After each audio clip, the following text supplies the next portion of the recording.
Bem-vindos de volta ao nosso estudo no livro dos Provérbios. Hoje estamos em Provérbios capítulo 6. E eu vou ler os versículos 1 até os 5, mas depois eu quero fazer uma espécie de análise de todo o capítulo. Porque, de certa maneira, todo o capítulo caminha junto e cada porção alimenta a outra. Portanto, vamos ler Provérbios capítulo 6 e versículos 1 até o 5. Filho meu, se ficaste por fiador do teu companheiro, e se te empenhaste ao estranho, estás enredado com o que dizem os teus lábios, estás preso com as palavras da tua boca. Agora, pois, faze isto, filho meu, e livra-te, pois caíste nas mãos do teu companheiro. Vai, prostra-te e importuna o teu companheiro. Não des sono aos teus olhos, nem repouso às tuas pálpebras. Livra-te como uma gazela da mão do caçador, e como a ave da mão do passarinheiro. Vamos ao Senhor em oração. Pai, obrigado por este dia. E eu oro, querido Deus, por todos que estão ouvindo, assistindo este vídeo. Senhor, especialmente as crianças, os jovens. Eu oro, querido Deus, que o Senhor use a sua palavra na vida deles. Não apenas para ensiná-los a sabedoria, para ensiná-los princípios, para ensiná-los a conduta adequada, apropriada, mas acima de tudo, Pai, para que eles enxerguem Cristo. Senhor, assim como a lei nos mostra que somos pecadores e necessitados de Cristo, assim também os provérbios demonstram que somos tolos e somos carentes de Cristo. Ó, querido Deus, por favor, faça com que este momento gasto em sua palavra seja mais do que simplesmente algo temporal. Que isso, Senhor, seja usado para capacitar o seu povo, para que a recompensa seja maior, tendo servido a Ti aqui na terra. E em todas as coisas, Senhor, que o nome de Cristo seja exaltado, que o Seu nome seja grande entre as nações, do nascer ao pôr do sol, e tudo o que fazemos, quer comamos ou bebamos, ou até mesmo a tarefa mais servil, que tudo abunde para a glória de Deus. Em nome de Jesus. Amém.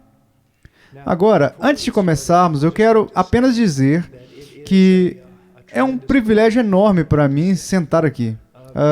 Alguém pode dizer, sabe? Você tem muita coisa para fazer e tem a organização missionária da Hot Cry que você dirige, aos missionários ao redor do mundo, a conferências e coisas do tipo.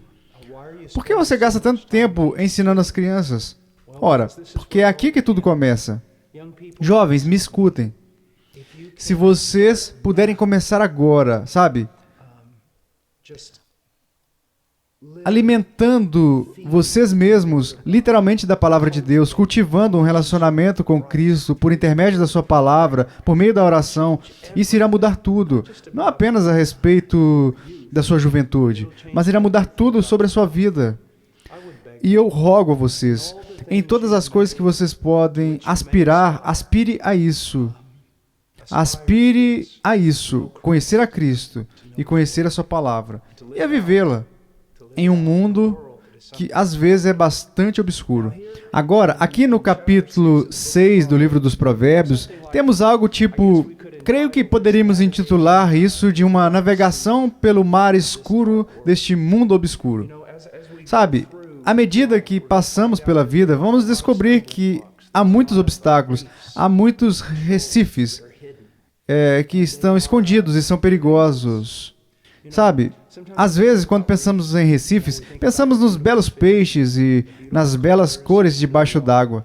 Mas você tem que perceber que os marinheiros tinham pavor dos recifes, porque podiam bater com o barco em um recife e naufragar. Eles poderiam ser pegos, literalmente, no mar. Então, as ondas viriam e quebrariam o navio e, eventualmente, haveria simplesmente destruição e ruína. Da mesma forma, nesta vida, há diversos perigos para o cristão neste mundo caído. E a maneira como navegamos por tudo isso é estudando a palavra de Deus. É assim que fazemos, estudando a palavra de Deus. Portanto, neste capítulo, capítulo 6, temos 35 versículos. Nos versículos 1 até os 5, está falando sobre os perigos da imprudência. das decisões precipitadas. E então, nos versículos 6 a 11, os perigos de sermos indolentes, de sermos preguiçosos. Às vezes as pessoas fazem piadas sobre a indolência, eles riem da preguiça, mas na verdade a indolência ou a preguiça é um pecado mortal. É mortal. E então nos versículos 12 a 19 temos os perigos da maldade, de viver uma vida que é contrária à natureza e à vontade de Deus. E finalmente, nos versículos 24 a 35, temos os perigos da infidelidade, especialmente no contexto do casamento e no contexto da família. Sabe, quando nos casamos, assumimos um compromisso com outra pessoa. Quebrar esse compromisso é uma coisa extraordinariamente horrível de se fazer. Eu sei que hoje as pessoas entram e saem de casamentos como se estivessem entrando e saindo por uma porta, mas não é assim que a Bíblia enxerga isso. Jesus disse, o que Deus uniu, não o separe o homem. Agora, entre o estudo da iniquidade, maldade e da fidelidade, nos versículos 20 a 23, vamos apenas ler por um momento. Assim, no meio do delinear, todos esses perigos estão presentes. No versículo 20 temos, filho meu, guarda o mandamento de teu pai, e não deixe a instrução de tua mãe. Ata-os perpetuamente ao teu coração, pendura-os ao pescoço. Quando caminhares, isso te seguirá, te guiará. Quando te deitares, te guardará. Quando acordares, falará contigo. Porque o mandamento é lâmpada e a instrução luz, e as repreensões da disciplina são o caminho da vida. Agora, assim, em meio a todos esses perigos ocultos neste mundo obscuro, Deus nos concede a chave de como navegar por isso. E como que funciona? Ora, como uma lâmpada. E o que é essa lâmpada? É a palavra de Deus. Você pode olhar para a palavra de Deus como uma lâmpada, que brilha uma luz para que você possa pisar num terreno seguro. Você pode olhar na palavra de Deus como um mapa. Há uma ilustração que eu uso frequentemente. Imagine que você está em um lado de uma sala enorme e te dizem que para sobreviver, você tem que atravessar para o outro lado da sala. Não parece muito difícil. Mas então, antes de dar o primeiro passo, você recebe um alerta. Há minas escondidas, minas explosivas debaixo do chão. E se você pisar em uma delas, você irá morrer.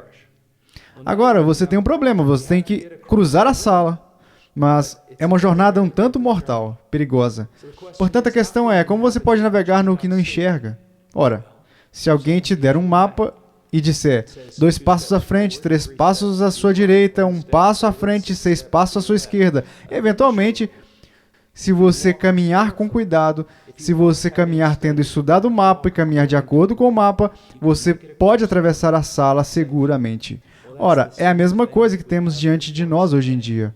Temos os perigos da imprudência, da preguiça, todos os tipos de maldade, infidelidade, todos os perigos em que podemos cair. Mas se tivermos a palavra de Deus nos guiando, ora, ficaremos seguros. Agora, eu quero passar para vocês uma nota importante aqui que eu coloquei no papel. Aqui diante de mim, é isso. Alguns de vocês podem estar pensando, sabe, eu sou um tanto sábio, eu amo o Senhor, eu não tenho perigo de cair nessas coisas, eu não corro nenhum perigo e não tenho nenhuma intenção. Ora, ninguém começa querendo naufragar na vida. Ninguém começa querendo se envolver em determinado vício e pecado que irá terminar por cativar eles. Ninguém. Mas, como sabemos por experiência, muitas pessoas fazem. Na verdade, poderíamos dizer que até mesmo a maioria das pessoas faz exatamente o que nunca pretenderam fazer. Então, há uma passagem muito importante em 1 Coríntios 10, 12.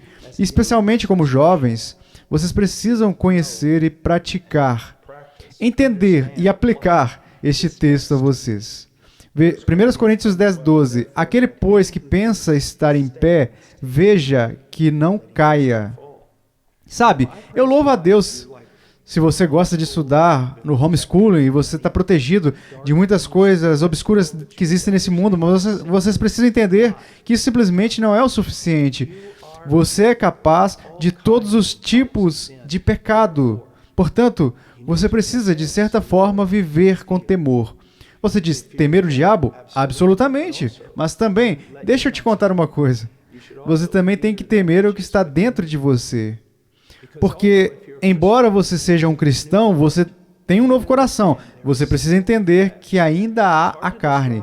É difícil descrever o que é, mas é um resíduo do velho homem pecador que ainda está operando nos seus membros. Você não só tem que lutar contra o diabo, mas também contra o que está dentro de você. Eu sempre disse que o diabo poderia tirar férias em Palm Springs e te deixar completamente sozinho. E você ainda teria dificuldades. Muitas dificuldades para viver a vida cristã por causa da carne, que ainda reside dentro de você. Agora, um dia, quando morrermos, ou um dia, quando Jesus voltar, seremos libertos disso. Mas agora é uma batalha. E saiba disso. Todos nós, cada um de nós, mesmo aquele que está te ensinando aqui hoje, é capaz de cair. Portanto, e aí? Não confiamos em nós mesmos. Ora, isso é fácil de dizer, mas o que significa não confiar em si mesmo? Significa estudar a palavra de Deus e ser dependente dela.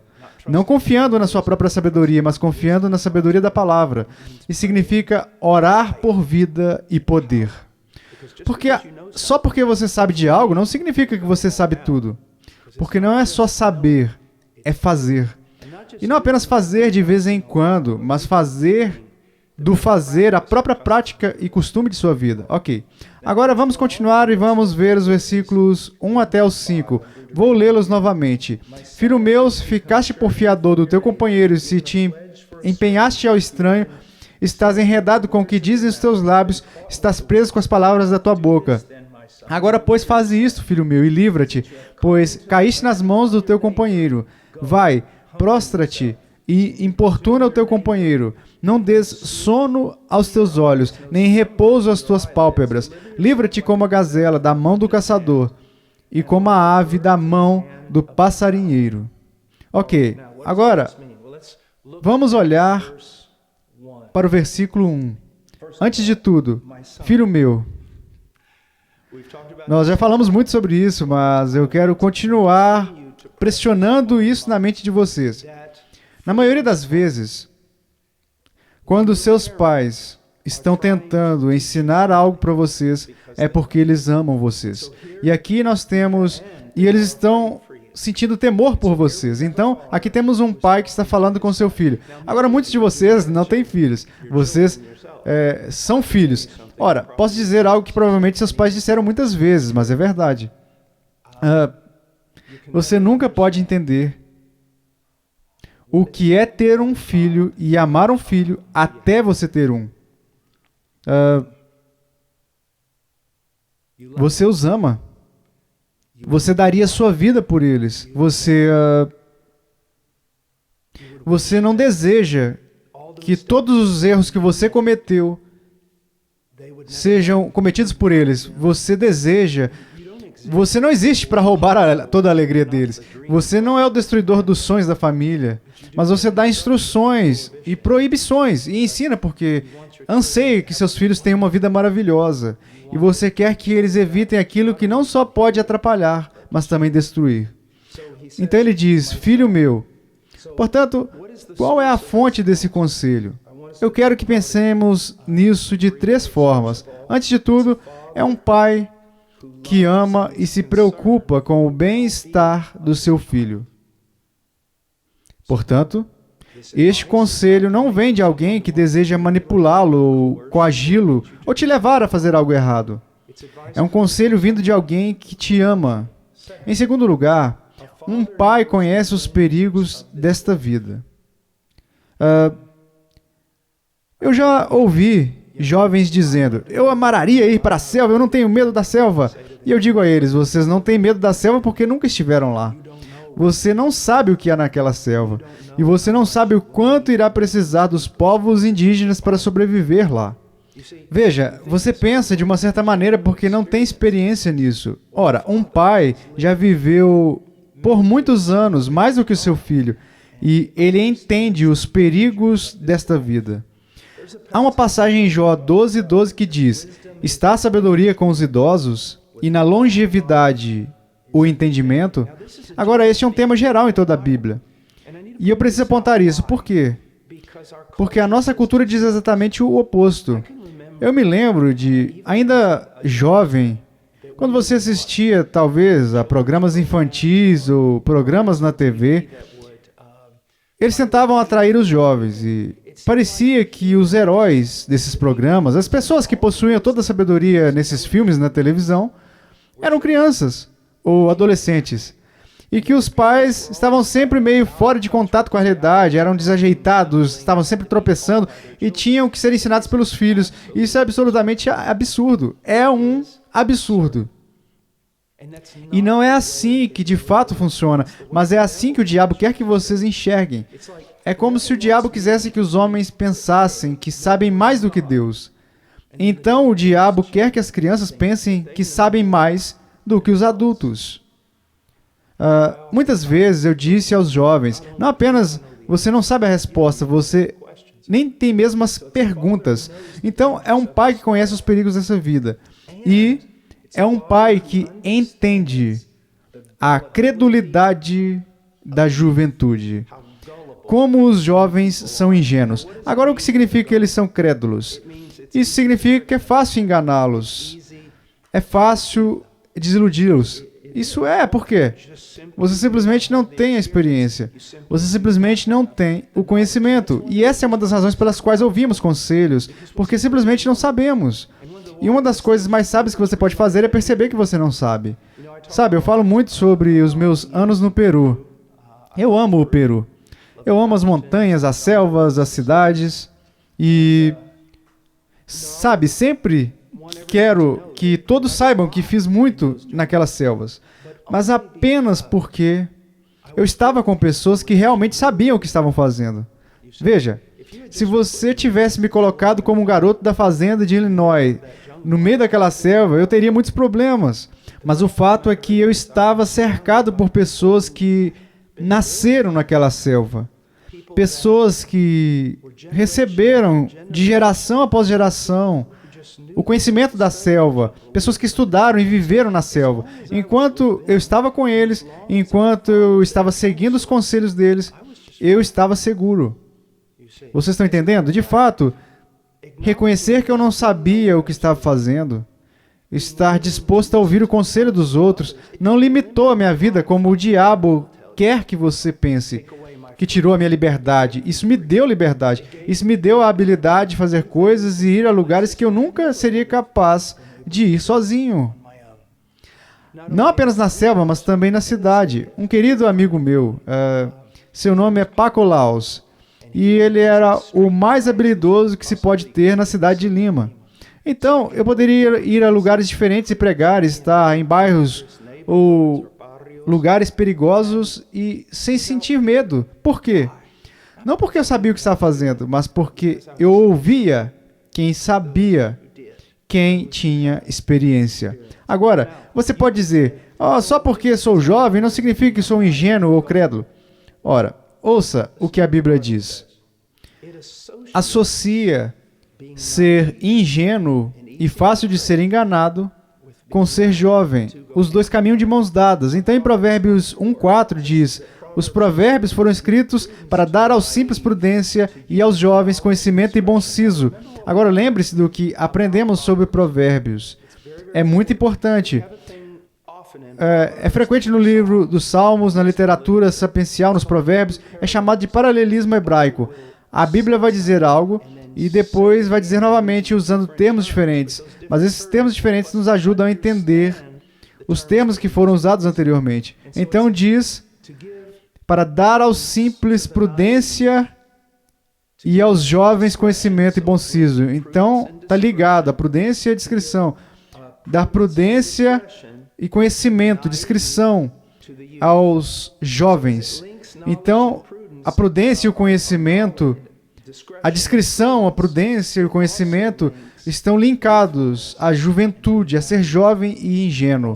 Também em Provérbios 7:7 diz, vi entre os simples, descobri entre os jovens um que era carente de juízo. Mais uma vez, vemos a mesma coisa. Ser jovem e ser ingênuo caminha junto. E de fato, é verdade.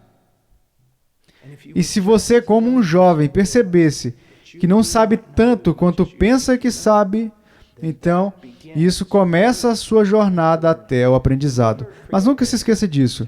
Para de fato aprender, para aprender verdadeiramente, você tem que ter um espírito humilde e ser ensinável. Um espírito humilde e ensinável. Uma pessoa que não consegue se humilhar é uma pessoa que nunca vai aprender. Ou se eles aprendem através da escola ou dos duros golpes, sabe?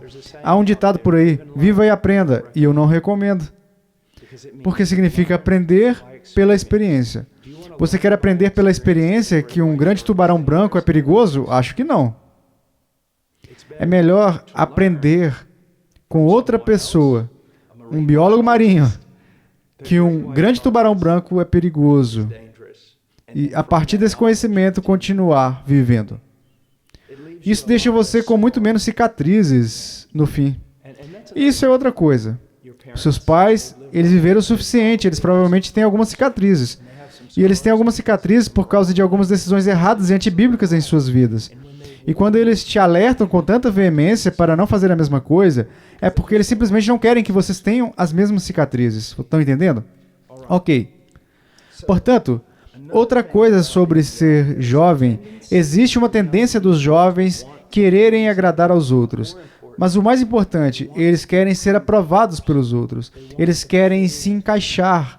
Pessoas tão espertas como essa que vamos ver aqui, que querem dar a você uma garantia. Eles querem que você ateste por eles. Eles irão usar palavras inteligentes, palavras manipuladoras. Eles irão te coagir a fazer promessas que você simplesmente não deve pagar, que você não deve fazer. Então, também, eu quero dizer o seguinte. Eu poderia simplesmente dizer que os jovens podem ser enredados rapidamente pelas suas palavras. Eles podem ficar presos pelas coisas que dizem, especialmente pelas coisas que prometem. Mas não se aplica apenas aos jovens. Aplica-se a todo mundo. Todos nós precisamos receber sabedoria e conselhos de outras pessoas. Todos nós precisamos ser rápidos para pensar, rápidos para ouvir, tardios para falar, e todos nós precisamos reconhecer que, embora as palavras possam ser muito benéficas, elas podem ser extremamente perigosas. Para nós. Extremamente perigosas. Agora, essa lição foi bem breve, mas é uma espécie de introdução a todo o capítulo, e creio que já aprendemos bastante nesta lição. Portanto, eu vou nos guiar em oração aqui, e quando voltarmos, iremos ver o grande perigo da imprudência. E eu quero te assegurar, é perigoso. Vamos orar. Pai, obrigado pelas suas palavras. Obrigado pelas Escrituras. E, Senhor, eu oro, por favor, use isso na vida dos jovens, para que eles se humilhem e reconheçam que precisam da sua sabedoria e não da deles. Que eles reconheçam que muitas vezes a sua sabedoria brilha ao receber conselhos bíblicos de outras pessoas, especialmente aqueles que são mais velhos, mães, pais e pastores. E, ó querido Deus, eu oro pelos pais, eu oro por aqueles que têm autoridade como professores, pastores e pregadores, para que eles mesmos caminhem no temor do Senhor, para que eles sejam exemplos e proclamem, ensinem a sua palavra. E essa próxima geração, para que eles possam se levantar, crescer e serem fortes. Em nome de Jesus. Amém.